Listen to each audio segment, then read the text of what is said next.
मानवर कांशीराम साहब के ज़माने में जो बाबा साहब अम्बेडकर के, फूले के, शाहू के,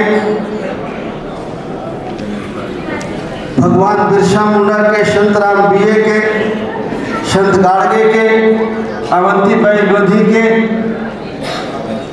पेरियार रामास्वामी नायकर के, इन बहुत सारे महापुरुषों के विचारों को लेकर के जो मानवर कांशीराम जी चले थे और उस विचार के साथ उन्होंने एक संगठन बनाया था। अब वो संगठन में वो विचार नहीं है तो हमें अब आगे क्या करना चाहिए। तो जितने साथी यहाँ बैठे हैं, कुछ साथी हमारे नीचे बैठे हैं, राजेंद्र पाल जी, कालीचरण जी मुखिया जी और बहुत सारे साथी जो इस विचार में थे। मैं उस समय जेल में था। हम लोगों ने ये तय किया कि हम लोग संगठन बना करके इस बात की शुरुआत हम लोग करते और हम सब लोगों ने मिल करके जन अधिकार पार्टी नाम रखा, जो दिसंबर में 16 में रजिस्ट्रेशन होकर के उसका मिला। और हम लोगों ने दिसंबर 16 से शुरू करके, मुझे अच्छी तरह ध्यान है, मैनपुरी की रैली होने वाली थी, चुनाव का समय था और उस रैली में हम लोगों ने उसकी घोषणा की थी जन अधिकार पार्टी की। और 17 में कुछ साथी बड़े पैमाने पर जन अधिकार पार्टी से चुनाव लड़े और कुछ साथी कहीं कहीं अनाउंस हो गया था तो दूसरे संगठन से चुनाव लड़े। और 16 से आज 25 है दिसंबर, 16 से शुरू करके 16 दिसंबर, शायद 16 से शुरू करके आज हम यहाँ 16 दिसंबर 25 में खड़े हैं। इन 9 सालों का सफर है। हम लोग 17 का चुनाव लड़े, लोकसभा का 19 में लड़े, फिर 22 में विधानसभा का लड़े और फिर 24 में हम लोकसभा का चुनाव लड़े। कितनी दूर तुमने दूरी तय की है, इसका अंदाजा और इसकी जानकारी आपको अच्छी तरह है। ये सही है कि आप सब साथियों ने मिल करके जन अधिकार पार्टी के नाम को उत्तर प्रदेश में, मध्य प्रदेश में, इन 2 प्रदेशों पर बड़े पैमाने पर पहुंचाया। हम लोग ये कोशिश कर रहे थे, सोच रहे थे कि जो कमियां हुई हैं उन्हें दूर करें, लेकिन कुछ कमियां हम जान पाए और कुछ कमियां हम नहीं जान पाए। और हमारे लगातार प्रयास करने के बाद भी जो रिजल्ट हमें मिलना चाहिए वो रिजल्ट हमें नहीं आने पर जो हमारे समर्थक, जो हमारे वोटर है, जो पढ़ना चाहिए हमारे साथ, वो हमारे साथ नहीं रह जाते हैं, वो मजबूत के साथ खड़े हो जाते हैं। और मजबूत के साथ खड़े होने में अपनी मजबूती समझते हैं, लेकिन वो इस चाह में कि हम मजबूत के साथ खड़े हुए, इतने मजबूत के साथ खड़े हो गए कि उन्होंने आपका सब कुछ लूट लिया। शायद अगर आप मजबूती के चक्कर में ना पड़ते और बहुत मजबूत के साथ नहीं खड़े होने के बारे में सोचते तो शायद ये नौबत नहीं आती। लेकिन आपको लगा कि हम अकेले कुछ नहीं कर सकते हैं, तो आपने इतना मजबूत ढूंढा, इतना मजबूत पार्टी ढूंढ ली, इतनी मजबूत व्यक्ति को ढूंढ लिया कि आज आपका रिजर्वेशन खत्म हो रहा है, संविधान खत्म हो रहा है, आपके बच्चों का अधिकार खत्म हो रहा है। उसके जिम्मेदार वो लोग नहीं हैं। हम अगर सोचें कि हमारा रिजर्वेशन खत्म हो रहा है, हमारा हक अधिकार खत्म हो रहा है, हमारे बच्चों की पढ़ाई खत्म हो रही है, तो हम सोचें कि जो लोग सत्ता में हैं वो जिम्मेदार हैं। वो जिम्मेदार नहीं है। अगर जिम्मेदार हैं तो हम हैं उसके लिए, आप हो उसके लिए। अगर हम ये गलती नहीं करते तो ये नौबत कभी नहीं आती। आपने मजबूत ढूंढने के चक्कर में ये गलती आपने की है, हमने की है। आप तो कुछ पढ़े हैं, कार रहीम के दोहे पढ़े होंगे। कार रहीम कैसो निगो बेर केर कोशन, वो डोलत रसाप ने उनके फाटा तंग। बेर का और केले का संग कैसे निभ सकता है? अगर केले का पेड़ हो और बेरी का पेड़ हो जिसमें कांटे होते हैं तो कैसे उसकी दोस्ती हो सकती है? लेकिन वो दोस्ती आपने की, हमने की, और आज वो फल हमें देखने को मिलता है। इसलिए आज जब हम किसी को दोषी ठहराते हैं तो सबसे पहले हमें अपने आप में झांकने की जरूरत है। और अगर आप बहुत मजबूत आदमी देखेंगे तो इस समस्या का समाधान कभी नहीं होगा। जिन लोगों ने इस समस्या को पैदा किया है, जिन्होंने हमेशा से हमें गुलाम और लाचार बना के रखा है, वो कभी नहीं चाहेंगे कि हमें और हमारे आने वाली पीढ़ी को इस समस्या से निदान मिले।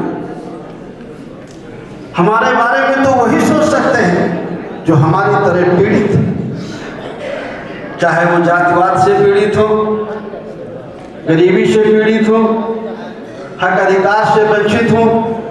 जो हमारी तरह के लोग होंगे वही हमारे साथ खड़े होंगे, और जो हमारी तरह लोग नहीं होंगे वो कभी हमारे साथ नहीं खड़े होंगे। इसलिए आपको इन बातों की तरह अच्छी तरह से ध्यान देने की जरूरत है। बहुत मुझे विस्तार से जानने की जरूरत नहीं है। उससे पहले हमारे सारे वक्ताओं ने अपनी अपनी बातों के माध्यम से आप तक अपनी बात पहुंचाई। अगर आप उन बातों को ध्यान से सुने होंगे, समझे होंगे, चाहे वो छत्रपति साहू जी के बारे में हो, चाहे वो फुले और माता सावित्रीबाई फुले के बारे में हो, बाबा साहब अम्बेडकर के बारे में हो, पेरियार के बारे में हो, सभी महापुरुषों के बारे में हमारे जो साथी हैं उन लोगों ने इंगित किया है। और उनको सबको याद करने का, बताने का एक ही मकसद था कि उन्होंने हमारे लिए संघर्ष किया है। हमें हक अधिकार दिलवाने के लिए बहुत सारे लोगों ने संघर्ष किया है, तब जाकर के हम लोग यहाँ तक पहुँचे। लेकिन आज हम अपनी कुछ गलतियों के कारण, जो महापुरुषों ने इस कारवां को यहाँ तक खींच करके लाए, आज वो कारवां पीछे जाता हुआ नजर आता है। बाबा साहब अम्बेडकर ने एक बात कही थी कि बहुत मुश्किल से ये कारवां मैं यहाँ तक खींच करके लाया हूँ, हो सके तो इसको आगे बढ़ाना, और आगे ना बढ़ सके तो जहाँ तक मैं ले आया हूँ इसको यही टिकाए रखना। इसी से आपका हित होगा और आपके आने वाली पीढ़ी का हित। लेकिन इन 12-14 सालों में जो बाबा साहब अम्बेडकर जहाँ तक खींच के लाए थे वो वहाँ तो नहीं खड़ा है, वहाँ से तो वो पीछे जाने लगा है। अगर वो वहीं खड़ा रहता तो भी बात बिगड़ती नहीं, लेकिन वो वहाँ से बहुत पीछे गया है और निरंतर पीछे होता हुआ नजर आता है। आज हमारे सोनभद्र के साथी सुमन भाई ने SIR की चर्चा की। SIR के बारे में आपको सब जानकारी होगी भी, लेकिन उस जानकारी को अमल में नहीं है। आप जानते हैं कि ये लड़ाई तब जीती जाएगी, आपको समानता का अधिकार तब मिलेगा, आपको शिक्षा का अधिकार तब बना रहेगा, आपके बच्चों के लिए रोजगार तब रहेंगे जब आप राजनीति में मजबूत हो। राजनीति हमारा शौक नहीं है, हमारी मजबूरी है। बहुत सारे लोग नेता बनते हैं, शौक के लिए बनते हैं। अच्छे कपड़े हो गए, अच्छी गाड़ी हो गई, हमारा शौक है, हम भी नेता हो गए। लेकिन नेतागिरी राजनीति हमारा शौक नहीं है, हमारी मजबूरी है कि अगर हमें इस देश में इज्जत सम्मान के साथ जीना है,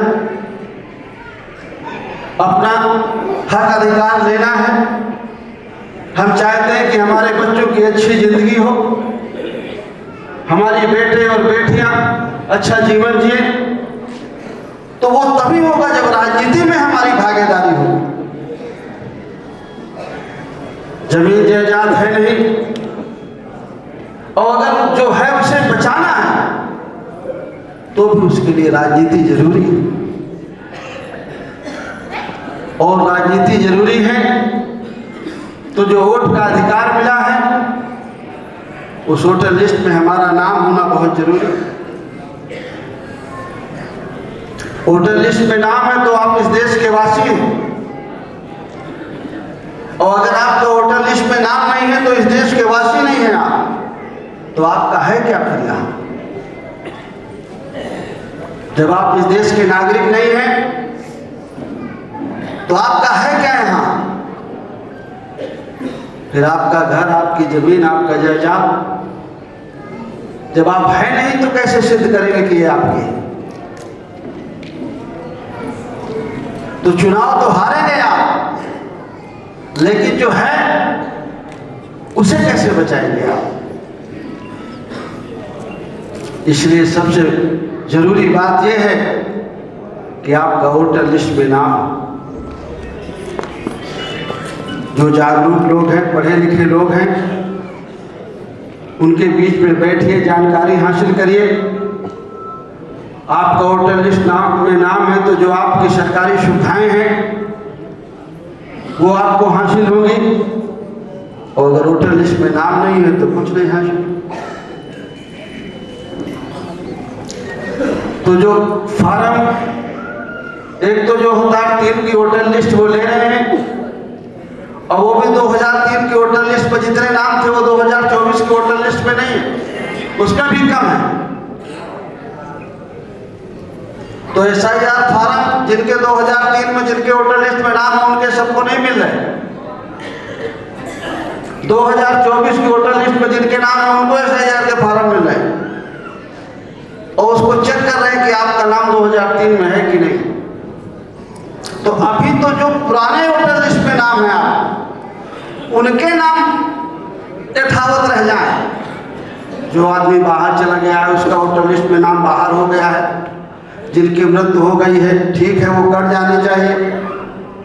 लेकिन जो हैं और कहीं थोड़े बहुत दिन के लिए 2-4 महीने के लिए कमाने जाते हैं और फिर तो घर में आकर के रहते हैं, वोटर यहीं वोट डालते हैं, उनके वोटर लिस्ट में नाम जरूर रहे। और ये बहुत ध्यान देने की जरूरत, शायद 25 तक है, 26 तक है, 25 तक है, 10 दिन का टाइम है, और पूरा 1 महीने से ज्यादा गुजर गया। और इन 10 दिन में हमारी आपकी कोशिश होना चाहिए कि हमारा एक भी वोट रह न जाए। जो बेटियां शादी करके आई हैं उनका रिकॉर्ड अगर आपको वोटर लिस्ट में नाम रखवाना है तो महके से लिखवा के लाना पड़ रहा है, उसका रिकॉर्ड देना पड़ रहा है।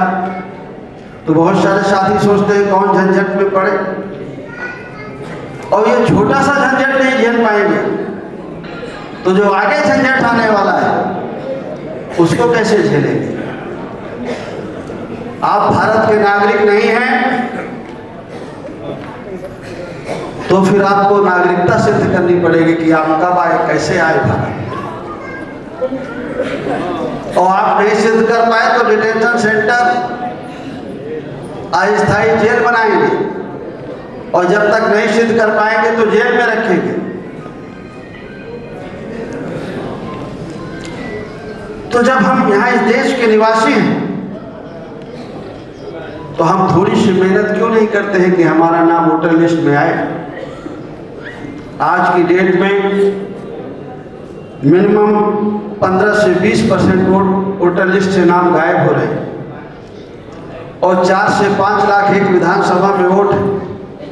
अगर 20% कट गया तो 1 लाख वोट कट गया। आप तो वैसे भी हार गए, कैसे जीतेंगे आप?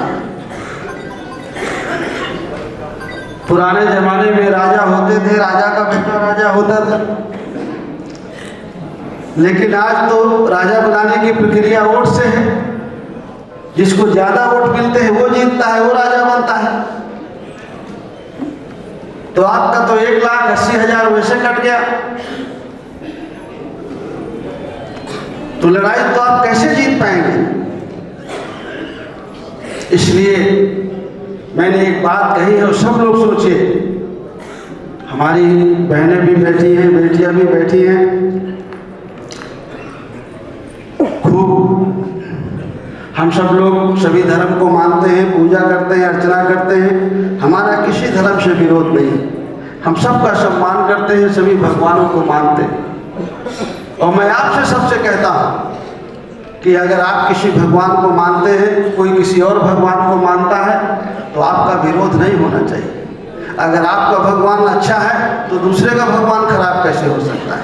आपका अच्छा है तो दूसरे का भी अच्छा है, उसकी श्रद्धा है वो उसको माने, हमारा उस पर कोई विरोध नहीं। लेकिन एक बात ये भी सच है कि बेटे और बेटी को अगर डॉक्टर बनाना है तो वो तो संगम नहाने से नहीं बनेगा, उसे तो पढ़ाना पड़ेगा, स्कूल पर भेजना पड़ेगा और डॉक्टरी पढ़ानी पड़ेगी, तब वो डॉक्टर बनेगा। अगर आपको अपने बच्चे को इंजीनियर बनाना है तो पहले उसे इंटर पास करनी पड़ेगी, फिजिक्स और मैथ लेना पड़ेगा, और जब इंजीनियर कॉलेज में दाखिला कराएंगे आप और जब वो पढ़ेगा 4 साल तो इंजीनियर बनेगा।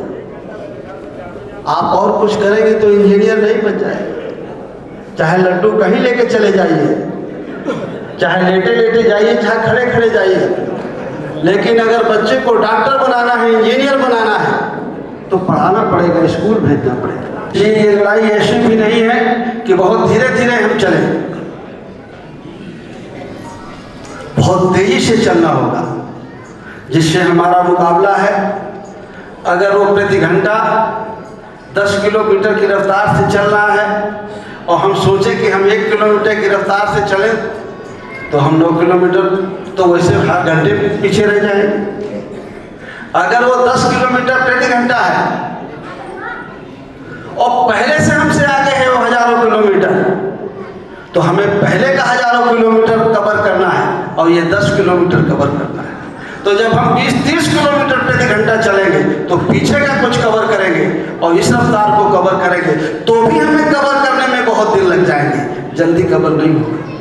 इसलिए हमें रफ्तार को बढ़ाना पड़ेगा। आज हम लोग ने मिलकर के, आप लोगों ने चुनाव में लोकसभा में एक फैसला किया। आप लोगों ने मुझे कहा कि समाजवादी पार्टी को समर्थन करना है। मैंने आपकी सलाह से समाजवादी पार्टी को समर्थन दिया और उन्होंने मुझे जौनपुर से चुनाव लड़ाया। आप सब लोगों ने मिल करके मुझे चुनाव लड़ा करके जिता करके भेजा। आज जब मैं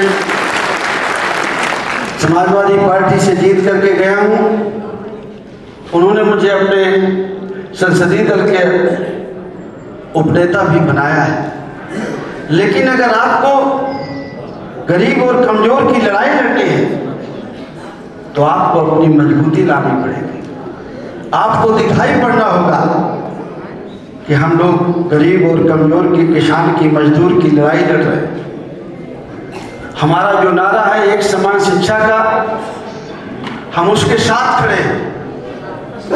हम जाति जनगणना के साथ खड़े हैं। हम जाति जनगणना होना चाहिए बोल देते हैं, आप बोल देते हैं, लेकिन जो बैठे व्यक्ति हैं गांव में, आप जाते हैं, उनको ये बात समझ में आती है कि नहीं आती, उसको आपको डिटेल में कहना है।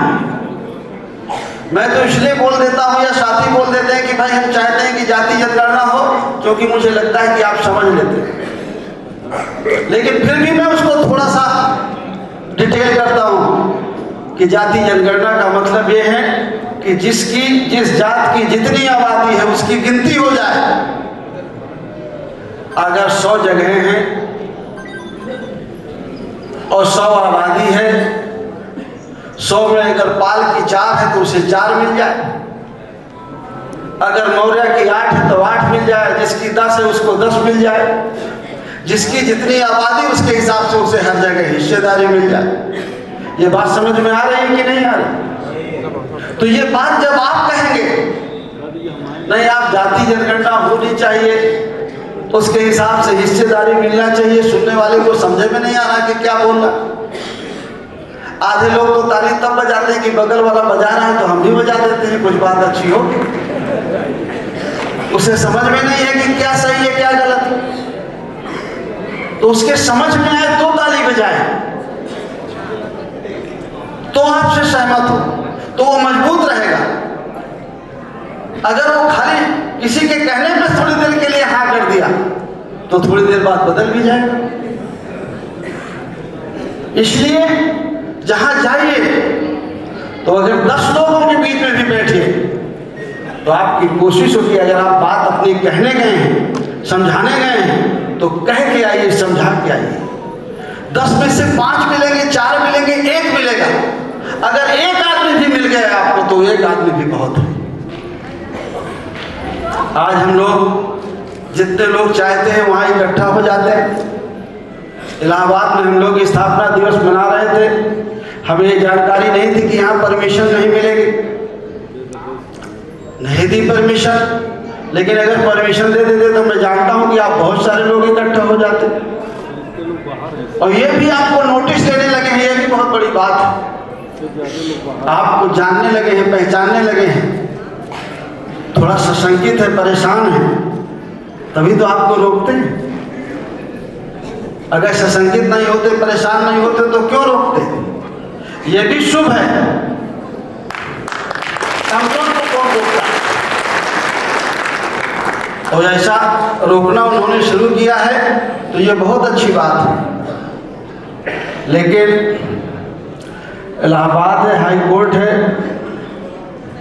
अजीत बाबू वकील हैं, ज्ञान बाबू वकील हैं, हमारे प्रदेश अध्यक्ष जी वकील हैं, इनको एक पिटीशन डाल देना चाहिए। तो अरे उससे पड़ी तो रहती, उस पर हम बात तो रखते हैं अपनी। देखिए ये चीजें वकील साहब झूठ बोल रहे हैं। हम वकील नहीं हैं, डिग्री धारक हैं, लेकिन हम जानते तो है